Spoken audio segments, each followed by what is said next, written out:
اس لیے ہمیں چاہیے، تاجروں کو چاہیے اس مہینے کے اندر غربا کے ساتھ جو ہے وہ اچھا کام کرے، ان کو تقسیم کرے فری میں، بجائے اس کے کہ چیزوں کو مہنگا کر رہے ہیں، انتہائی نقصان دہ۔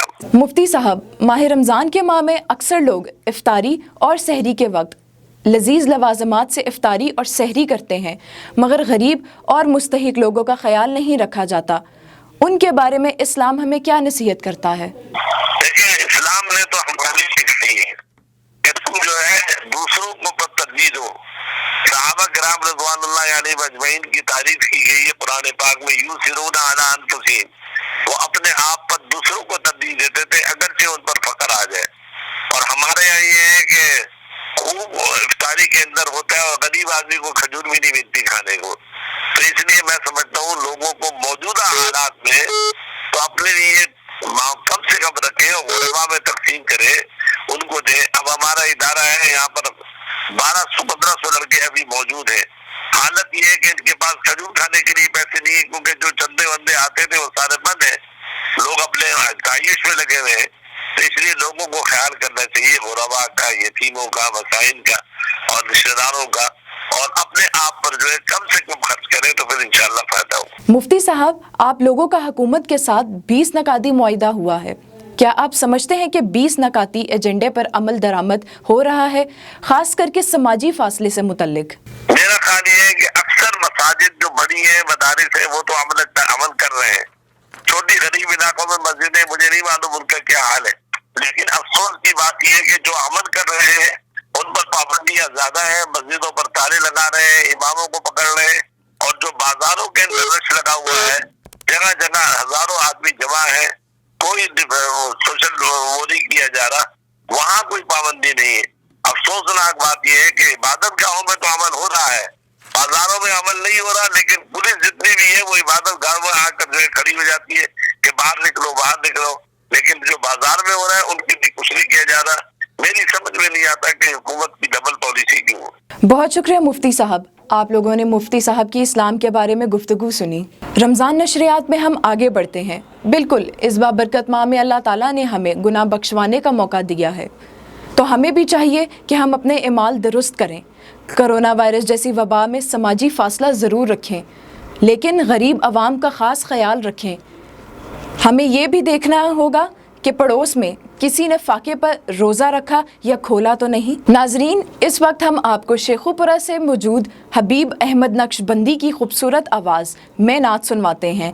حبیب نقشبندی صاحب کی آواز میں اللہ تعالیٰ نے کشش رکھی ہے، مگر دوسری جانب وہ آنکھوں کی روشنی سے محروم ہیں۔ آئیے نعت مقبول سنتے ہیں۔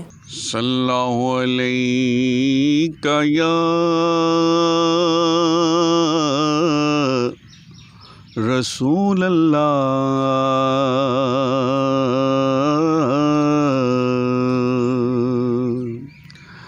وسلم علیک یا حبیب اللہ۔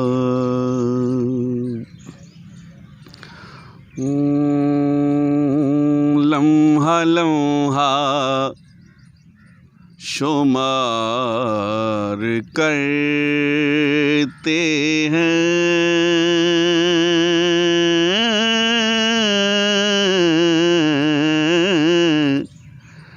لمحہ لمحہ شمار کرتے ہیں، آپ کا انتظار کرتے ہیں،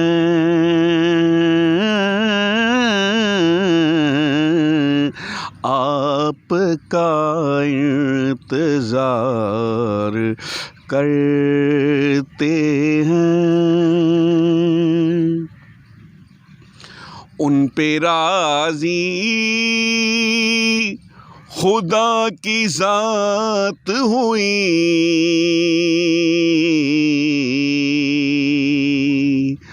ان پہ راضی خدا کی ذات ہوئی، مصطفیٰ سے جو پیار کرتے ہیں،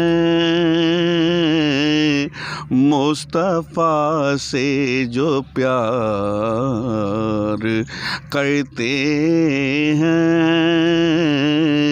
لمحہ لمحہ شمار کرتے ہیں۔ بات ان کی صدا کریں گے ہم،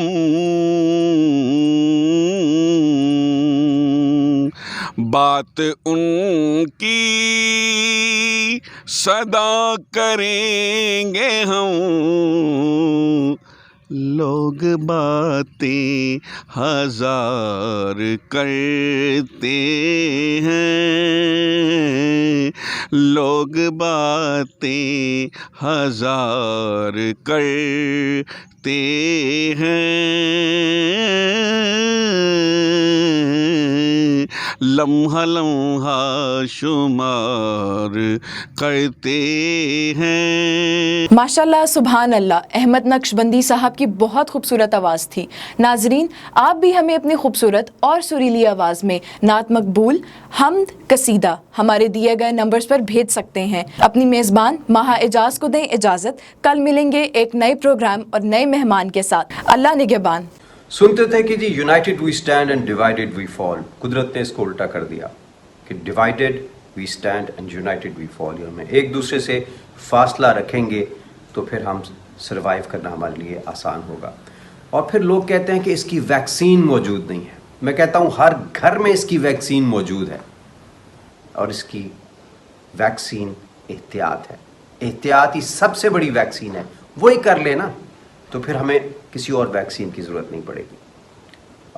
میں ایک اور ریکویسٹ کروں گا کہ آپ لوگ ہمارے لیے خصوصی دعا کیجیے گا کہ ہم ریڈ کریسنٹ کے پلیٹ فارم سے 150 بستروں کا کرونا اسپیسیفک ہاسپٹل راولپنڈی میں بنانے جا رہے ہیں، اس میں 10 وینٹیلیٹرز بھی ہوں گے۔ دعا کیجیے گا کہ اللہ ہمیں اس مقصد میں کامیابی عطا فرمائے۔